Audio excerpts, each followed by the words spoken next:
Yo la famille madridista. On est samedi 22 novembre, et demain c'est le grand retour. Le Gannet nous attend, et franchement, il y a des infos de dingue aujourd'hui. Rudiger et Tchouaméni en doute, Courtois qui balance des vérités, Nico Paz qui pourrait revenir, et une offre à 100 millions sur Vinicius. Restez collés, ça va être chaud. Bon les gars, J1. Demain soir à 21h, on reprend la Liga du côté de Le Gannet. Après cette trêve internationale interminable, il est temps de retrouver le terrain et surtout de retrouver la victoire. Petit rappel du programme infernal qui nous attend. Demain le Gannet, mercredi l'Olympiakos en Ligue des Champions, puis Girona le 30, et ensuite l'Athletic Bilbao. Attention, détail crucial, les 4 prochains matchs sont tous à l'extérieur. Le Bernabéu va nous manquer les gars. On ne reverra notre forteresse que le 7 décembre face au Celta Vigo. Mais bon, parlons du match de demain. Et là, grosse interrogation sur la défense. Tchouaméni et Rudiger, on ne sait toujours pas s'ils seront disponibles. Tchouaméni a été forfait lors des 2 matchs de l'Espagne pendant la trêve. Bon, il s'est entraîné ces derniers jours, mais est-ce suffisant pour débuter demain? Mystère. Quant à Rudiger, il revient de plus de 2 mois de galère avec sa blessure. Il a repris l'entraînement en début de semaine, c'est positif, mais est-il prêt physiquement pour enchaîner 90 minutes? Grosse question.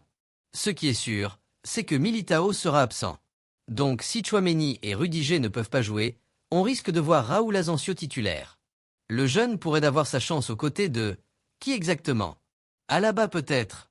Xavi Alonso va devoir faire des choix tactiques forts.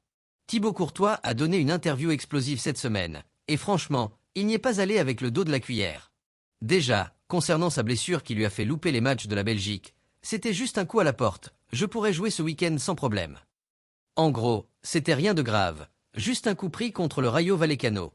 Mais il a préféré ne prendre aucun risque pour éviter une absence prolongée. Sauf qu'en Belgique, ça a fait scandale. Les médias belges n'ont pas compris pourquoi il déclarait forfait pour si peu. Courtois a clarifié, je ne me suis pas dégonflé, je veux juste prendre plaisir à jouer. Il sent une petite gêne, donc il préfère être prudent. Point barre. Mais le plus intéressant, c'est quand il compare Cristiano Ronaldo et Kylian Mbappé. Écoutez bien ça, je n'ai pas pu m'entraîner avec CR7, mais ce sont 2 joueurs différents. Cristiano a une mentalité de victoire encore plus forte que Kylian. Attention, il tape pas sur Mbappé 1, il dit juste que le mental de Ronaldo était d'un autre niveau. Et il ajoute que Mbappé, cette année, cherche encore ses marques. C'est vrai qu'on le voit, Kylian n'est pas encore au sommet de son potentiel. Mais ça va venir, c'est sûr. Courtois a aussi parlé de la comparaison entre Ancelotti et Xavi Alonso. Ancelotti était comme un père, un grand-père. Xavi est plus moderne. Ce sont tous les 2 d'excellents entraîneurs, chacun avec son propre style. Et il a raison de dire qu'il serait irrespectueux envers Xavi de dire qu'Ancelotti manque. Les 2 sont des légendes. Ah, et petit bonus, son top 3 des meilleurs gardiens actuellement? 1. David Raya. 2. Alisson Becker. 3. Yann Sommet.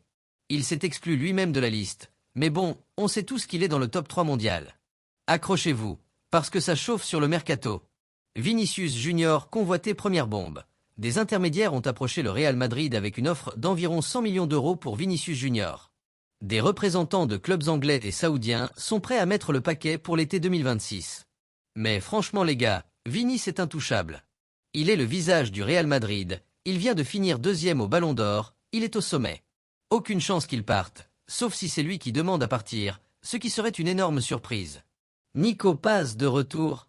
2e info mercato. Selon AS, tout indique que Nico Paz fera son grand retour au Real Madrid la saison prochaine. Vous vous souvenez, il a été vendu à Com cet été, mais le Real a gardé une clause de rachat.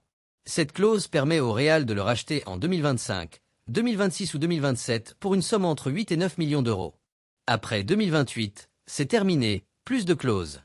Donc le Real va probablement activer cette option dès l'été prochain pour récupérer le jeune Argentin qui cartonne en Serie A. Franchement, ce serait la première recrue officielle de l'été 2026. Un retour au bercail pour un gamin formé à la Fabrica. Ça fait plaisir. Hakimi, un retour possible? Dernière info, Alejandro Camano, l'agent d'Achraf Hakimi, a ouvert la porte à un retour au Real. Il est heureux à Paris jusqu'en 2029, mais dans le football, rien n'est impossible. Le Real est sa maison. Avec les problèmes actuels au poste d'arrière droit, un retour d'Hakimi en 2027 ou 2028 pourrait avoir du sens. Il a été formé ici, il est né à Madrid, et franchement, c'est l'un des meilleurs latéraux du monde. Affaire à suivre. Parlons de l'avenir d'Antonio Rudiger. Son contrat expire en fin de saison 2026, et pour l'instant, rien n'est décidé. Le Real Madrid reste ouvert à une prolongation, mais les discussions sont en suspens depuis sa blessure. Ils veulent d'abord voir comment il revient, s'il retrouve son niveau, s'il reste solide physiquement. L'intérêt saoudien est très fort pour lui. Un retour en Premier League est aussi envisagé. Toutes les options sont sur la table. Prolongation, départ en janvier, transfert en Arabie Saoudite, ou même un départ libre en juillet 2026. Le Real prendra sa décision au premier trimestre 2026. Ils vont observer sa forme, son état physique. Parce que bon, il commence à prendre de l'âge et les blessures s'accumulent. Faut être pragmatique. L'ancien directeur de la Fabrica, Abian Perdomo, a donné des interviews passionnantes cette semaine sur les jeunes talents qu'il a côtoyés. Sur James Rodriguez, le joueur le plus talentueux que j'ai jamais vu à Valdebeba. Il était incroyablement doué. Ce qu'il faisait à l'époque, c'était époustouflant. Bon, on sait que James a eu une belle carrière, mais on attendait plus de lui. Le talent était là, mais peut-être pas assez de régularité. Sur Nico Paz justement, le joueur qui a le plus progressé grâce à son travail acharné. Il n'était pas une star à son arrivée, mais petit à petit, en silence, il a continué à travailler jusqu'à devenir un footballeur incroyable.